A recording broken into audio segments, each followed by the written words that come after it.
Le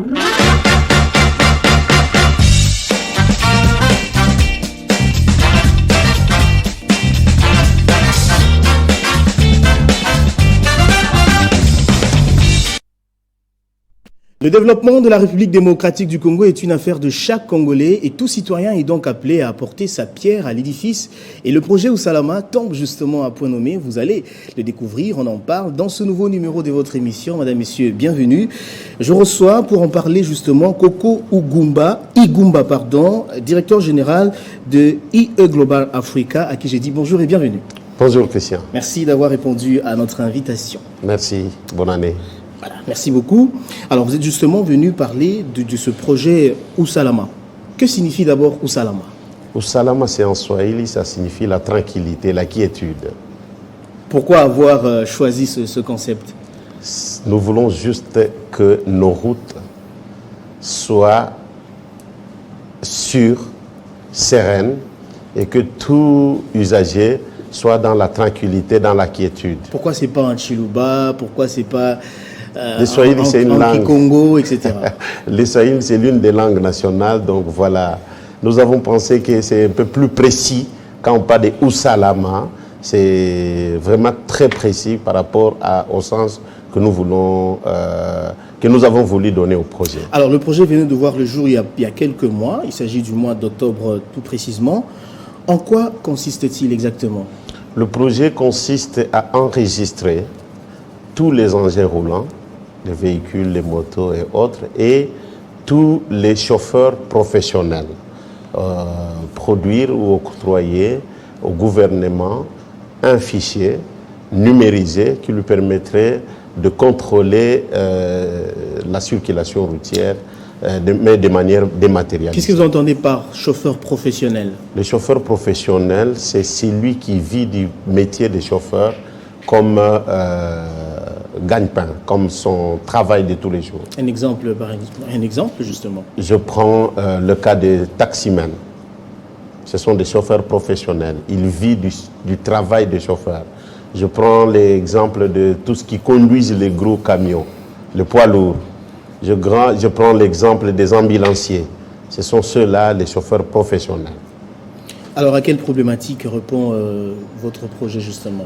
Le projet répond au problème qui se pose actuellement dans notre pays.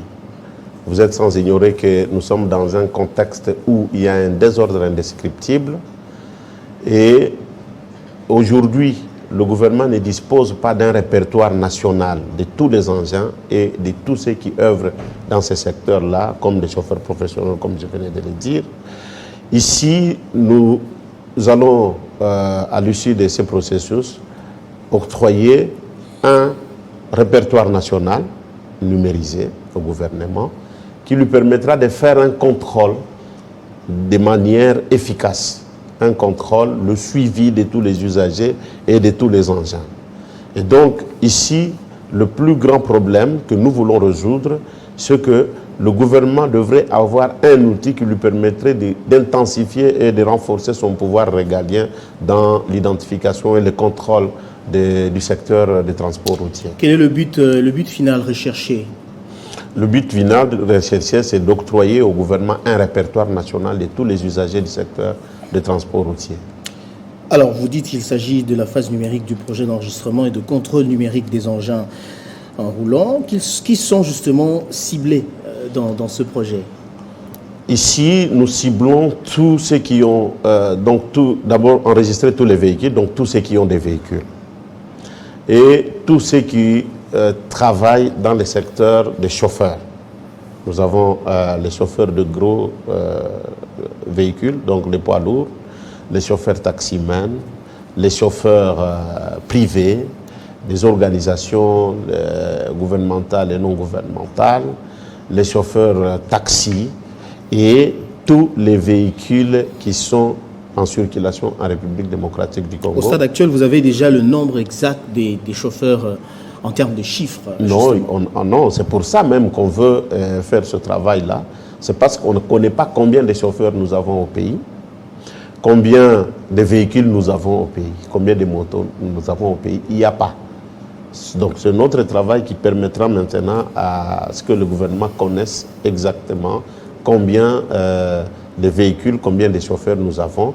C'est un instrument important parce que ça permettra au gouvernement même de faire des planifications stratégiques en termes de nombre de kilomètres de route à réhabiliter et même par rapport aux prévisions à faire dans la croissance économique de notre pays, parce que nous devons savoir combien de véhicules, par exemple, nous avons chaque année, et cela nous permettra au gouvernement de planifier la réhabilitation ou la construction de nouvelles routes. Comment ça va se faire? Comment allez-vous arriver justement à identifier tous ces chauffeurs? Nous avons commencé déjà, comme vous l'avez répété, au mois d'octobre, le ministre de Transport, avec ses collègues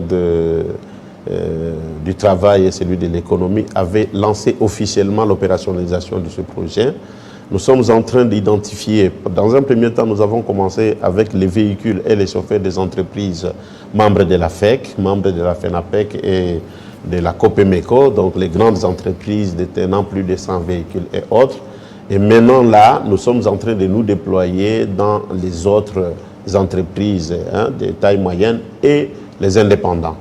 Et donc, nous avons nos bureaux qui sont situés sur le boulevard du 30 juin, en face de la Poste, dans l'immeuble Kiyoyasita, au 502, immeuble Kiyoyasita. Vous allez trouver nos bureaux là-bas et ceux qui veulent nous joindre, ils peuvent nous joindre au numéro de téléphone 09 9 9 9 00 297. Donc, 049 00 297. Ça, c'est le numéro de notre bureau. Alors, est-ce que le projet couvre toute la République démocratique du Congo ou ne concerne que la ville-province de Kinshasa, qui est justement la capitale? Non, le projet, c'est sur l'ensemble de la République. Toutes les 26 provinces. Ce qui ne sera pas facile, justement, pour identifier tous les chauffeurs. Exactement, mais c'est un challenge, c'est un devoir, c'est une responsabilité. Quelle technique allez-vous justement mettre en œuvre pour arriver à identifier tous les chauffeurs? Voilà, nous travaillons à l'interne avec des équipes très très expérimentées, mais aussi avec des partenaires qui sont habitués dans ce genre de travail. Nous avons par exemple en sous-traitance la société Bensuizé, qui est spécialisée dans le travail d'identification, qui déploie des centaines et des centaines d'agents sur le terrain pour identifier les chauffeurs et les véhicules.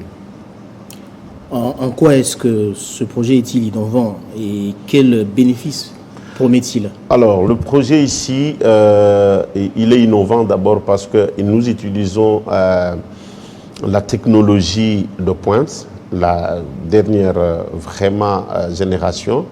C'est un logiciel que nous avons développé avec des experts congolais. Ça, il faut d'abord les féliciter aussi.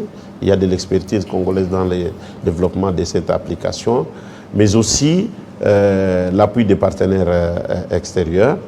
En plus, le projet ici, pour ce qui concerne les chauffeurs professionnels, nous allons les octroyer des cartes des chauffeurs professionnels qui vont permettre à ce que vous, Christian, vous avez votre chauffeur, par exemple, qui amène l'enfant à l'école. Avant de l'engager, vous pouvez juste demander sa carte. Et à partir de sa carte, vous allez mettre son numéro, le numéro de la carte sur votre téléphone Android et vous allez voir l'identité du chauffeur et sa photo qui vont sortir avec son état pour vous permettre de savoir si vous pouvez l'utiliser ou pas. Et les éléments complémentaires, là, vous pouvez les exploiter auprès des services attitrés. Ça, c'est ce qui concerne les chauffeurs. Donc, ils seront dans un système qui vont permettre à ce que et les employés et les employeurs soient protégés par tout ce que nous vivons. Les chauffeurs aujourd'hui, ils peuvent faire des dégâts à gauche, à droite et vous ne savez pas le retrouver. Et c'est très, très, très, très dangereux. Si je vous posais la question ici aujourd'hui, si vous avez 10 000 $, est-ce que vous pouvez les donner facilement à un chauffeur taxi pour aller vous les laisser à la maison? Vous allez dire, vous allez avoir des doutes. Mais entre 10 000 $ et un enfant, qu'est-ce qui est plus valeureux? Vous allez me dire, c'est votre enfant. Mais à qui nous remettons nos enfants chaque jour le matin pour aller les déposer à l'école et ainsi de suite? Et donc, nous devons avoir la confiance en ces gens-là. Et donc, ces gens-là doivent être identifiés. Ça doit être des gens qui ont des capacités importantes et connues par l'État, mais aussi par leurs organisations syndicales. Alors, en ce qui concerne les véhicules, nous allons octroyer des cartes d'enregistrement des véhicules, mais aussi des tags. Les tags, ce sont des chips RFID. C'est des pistes radiofréquences que nous allons coller sur le pare-brise de chaque véhicule. L'objectif, c'est de faire en sorte que tous les véhicules qui vont circuler vont être identifiés par des matériels de contrôle à une distance qui ne permettra pas à ce qu'il y ait des connexions directes entre l'usager et les professionnels, donc les contrôleurs, la police ou les agents du ministère des Transports. Alors, il faut dire que les chauffeurs qui nous suivent ici dans la capitale comme en province, la plupart ne sont pas encore au courant de ce projet. Voilà. Est-ce que vous menez déjà des actions de terrain pour permettre aux Congolais de s'imprégner justement de la nécessité de ce projet? C'est ça même l'objectif de cette émission, c'est de vulgariser le processus qui est déjà en cours. Est-ce que sur le terrain, il y a des actions, des actions qui sont prévues? Oui, beaucoup d'actions sont prévues. Comme quoi, par exemple? Que prévoyez-vous? Nous avons des réunions avec tous les responsables de toutes les associations des chauffeurs, les associations patronales, la FEC, la FENAPEC, la COPEMECO, toutes les organisations des chauffeurs professionnels de grands véhicules jusqu'aux motos. Et donc, nous avons planifié beaucoup d'activités d'envergure. Est-ce que vous avez l'accompagnement de l'État congolais? Si, le gouvernement... À quel niveau l'État congolais intervient dans ce projet? Parce qu'on a vu plusieurs projets ne pas aboutir. Est-ce que vous avez la bénédiction des autorités congolaises? Exactement. Nous travaillons avec 3 ministères dans leur rôle régalien. Lesquels? Nous travaillons avec le ministère du Transport qui devrait bénéficier du répertoire national de tous les engins. Nous travaillons avec le ministère de l'Emploi, Travail et Prévoyance sociale, qui, dans son rôle de vouloir formaliser tous les emplois informels. Et donc, dès lors que nous aurons le répertoire de tous les chauffeurs, ce seront ces emplois formalisés. Mais aussi, le ministère va apporter un peu plus de protection sociale à cette catégorie de travailleurs. Mais aussi le ministère de l'économie qui, dans son rôle de régulation économique, voudrait que tous les opérateurs du secteur économique, du secteur des transports, soient dans une situation de concurrence loyale. Parce qu'aujourd'hui, vous avez des sociétés qui ne respectent pas toutes les normes d'exploitation du secteur des transports. Et du coup, ça crée un déséquilibre économique parce qu'il y a des sociétés qui respectent les normes et d'autres ne respectent pas. Et sur le terrain, ils opèrent dans les mêmes sociétés, dans le même marché, et ça crée un déséquilibre et un désordre au niveau économique. Voilà pourquoi le ministère des Transports, le ministère du Travail et le ministère de l'Économie travaillent et ils nous accompagnent dans tout ce que nous faisons pour que nous puissions remettre de l'ordre dans le secteur. Alors, monsieur le directeur général, qu'est-ce que ça apporte en termes des bénéfices, en termes des gains? Ça apporte ce que vous avez... En termes de développement, justement. Ça apporte d'abord, en un mot, ou salama, ça apporte la quiétude, la tranquillité, l'ordre, la discipline dans le secteur des transports. Vous savez que le secteur des transports, c'est un des secteurs le plus important qui véhicule les services et l'économie du pays. Et donc, aujourd'hui, ce projet ici va amener une stabilité, un ordre dans le développement du secteur. Alors, on paye combien pour s'octroyer la carte? Alors, pour les chauffeurs, c'est 25 $ pour les chauffeurs de véhicules. Et pour les chauffeurs de moto, c'est 10 $. OK. Et est-ce que ce projet est-il une taxe de plus? Non. Et aussi, est-ce qu'il est à confondre avec la carte de permis? Non. En fait, le projet, d'abord, ce n'est pas une taxe. C'est une contribution des opérateurs du secteur dans l'accomplissement du projet. les opérateurs du secteur, la FEC, la Copemeco, la FENAPEC et les autres, pour remettre de l'ordre dans leur secteur, ont accordé avec le gouvernement de mettre en place ce système ici. Ça signifie que les opérateurs eux-mêmes ont accepté de contribuer pour un autocontrôle à leur niveau. C'est comme ça qu'ils ont accepté de payer trimestriellement $40 qu'on appelle le timbre routier dans la formalisation des secteurs et les contrôles. Et les associations syndicales, patronales des chauffeurs ont aussi accordé pour que nous puissions avoir des chauffeurs professionnels qui puissent être identifiés par ce signe distinctif qui fait d'eux des chauffeurs différents de vous et moi. Je peux être au volant, mais je ne suis pas chauffeur professionnel. La différence maintenant entre la carte de chauffeur professionnel et le permis de conduire, c'est que le permis de conduire vous donne juste la capacité, la capacité d'être au volant, des aptitudes de conduire un véhicule. Dès que vous avez ces aptitudes-là, on vous octroie un permis de conduire. Mais un chauffeur professionnel doit avoir des compétences de plus, des aptitudes d'être au volant. Je vous donne un exemple. Un chauffeur de la Bralima, par exemple, n'a pas les mêmes compétences que moi et vous. Le chauffeur de la Bralima, en plus de savoir conduire, il doit avoir des notions de comptabilité, il doit avoir des notions de protection des ressources, de toutes les recettes qu'il récolte quand il est en train de travailler. Même chose pour les chauffeurs, par exemple, de la CEP. Vous voyez, par exemple, les chauffeurs de la CEP, ce sont des chauffeurs qui transportent des matières très, très stratégiques. Et donc, si vous remettez les véhicules-là de la FEC à n'importe qui, comme nous voyons avec les taxis motos, avec les chauffeurs de taxis jaunes, ketch, vous imaginez le nombre de dégâts qu'on devrait avoir. Et nous déplorons d'ailleurs tous les accidents qui se produisent sur la route Kinshasa, Bas-Congo, même en province. Pourquoi nous voulons que ces chauffeurs-là aient des cartes? Parce que lorsqu'ils sont identifiés, ils ont des cartes, ils seront encadrés et il y aura des recyclages qui vont venir pour permettre à ce qu'il y ait des capacités importantes dans Alors, monsieur le directeur général, qu'est-ce que ça apporte en termes de réduction du taux de chômage, par exemple? C'est d'abord cette formalisation-là. Aujourd'hui, les travailleurs du secteur... Parce que les Congolais n'ont pas de travail, hein, faut le dire. En fait, c'est ça, en fait, le problème. C'est qu'ils sont aujourd'hui... Ils ne se considèrent pas comme des travailleurs parce qu'il y a une certaine protection au niveau social qu'ils n'ont pas.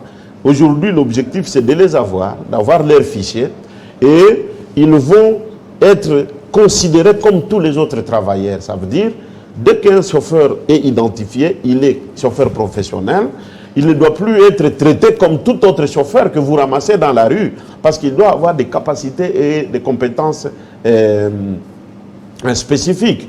Par exemple, vous ne pouvez plus le payer comme vous voulez, vous devez respecter toutes les normes, SMIG et autres, mais aussi le traiter en termes de tout ce qu'il doit avoir comme protection sociale, affilié à l'INSS, à l'INPP, et dans toutes les autres structures sociales qui protègent et qui font la promotion des travailleurs. Alors nous sommes en train de chuter. Parmi vos cibles, vous avez notamment cité les motocyclistes. Voilà. Il faut dire que la plupart d'entre eux se comportent très mal dans nos rues. Il y en a qui s'adonnent vraiment à des actes inacceptables, répréhensibles. Est-ce que vous pensez que votre projet tombe à point nommé pour justement mettre fin à tout ceci? Exactement. J'avais aussi cette impression. Je pensais que vraiment le secteur de moto, c'est un secteur... Il y a même des chauffeurs, notamment ceux qui roulent dans des véhicules IST, qui excellent dans des kidnappings. Exactement. Ici, l'objectif d'identifier tous les chauffeurs, c'est d'éviter exactement de traiter tous les chauffeurs dans les lots de ceux qui font du mal.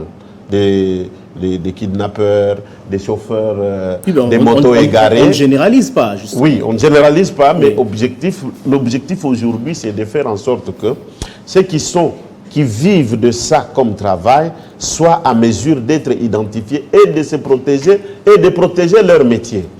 Nous, je pensais aussi comme vous que le secteur des motos, c'est un secteur très désorganisé. Mais ce n'est pas le cas. Ils sont organisés dans des associations, mais seulement il y a des brebis galeuses qui ne sont pas contrôlées, ainsi de suite. Voilà pourquoi ils doivent avoir des cartes pour savoir ceux qui viennent amener des désordres dans ces secteurs, mais aussi protéger leur secteur. Tous les autres métiers sont protégés. Vous ne pouvez pas vous réveiller le matin comme ça et prendre la blouse et vous appelez un médecin, un avocat. Et pourquoi le métier de chauffeur ne devrait pas être protégé? D'abord, à l'interne, en s'identifiant entre eux, mais aussi à protéger. Nous voyons aujourd'hui des militaires qui se réveillent, ils prennent le volant, ils commencent à faire les taxis. C'est une concurrence déloyale. Des gens qui n'ont pas, ou qui n'ont pas à faire, qui ne sont pas spécialisés, ils prennent aussi les motos et ils conduisent. Alors, en fait, ici, l'objectif, c'est que les associations des chauffeurs veulent protéger aussi leur métier. Et voilà, tout celui qui veut devenir chauffeur moto, chauffeur véhicule, devrait s'enregistrer, avoir sa carte pour faire prévaloir sa qualité de chauffeur. L'émission touche à sa fin. Je voudrais avoir votre réponse. Est-ce que le projet ne vient pas remplacer la DGI dans son rôle d'octroyer notamment les cartes, les cartes roses? Non, non. En fait, dans le fonctionnement de l'État... Rapidement, la carte rose, c'est... je vous donne un exemple banal. Lorsque l'enfant est né à l'hôpital, on lui donne un nom, n'est-ce pas? Mais ce que l'enfant devient après, ce n'est pas l'hôpital qui sait. En fait, ici, la carte ou l'identification des véhicules permettra à suivre la vie du véhicule dès son entrée au pays ou dès sa fabrication, si on avait encore des sociétés qui fabriquent le véhicule, jusqu'à ce que le véhicule soit sorti de l'utilisation. Quels sont les éléments dont vous aurez besoin dans l'identification? L'adresse? Voilà, l'adresse, le numéro exactement de la carte rose, le nom du propriétaire, le statut du véhicule au moment où nous l'enregistrons. Ça veut dire, est-ce que le véhicule a fait le contrôle technique, il paye toutes les taxes, ainsi de suite. Et voilà.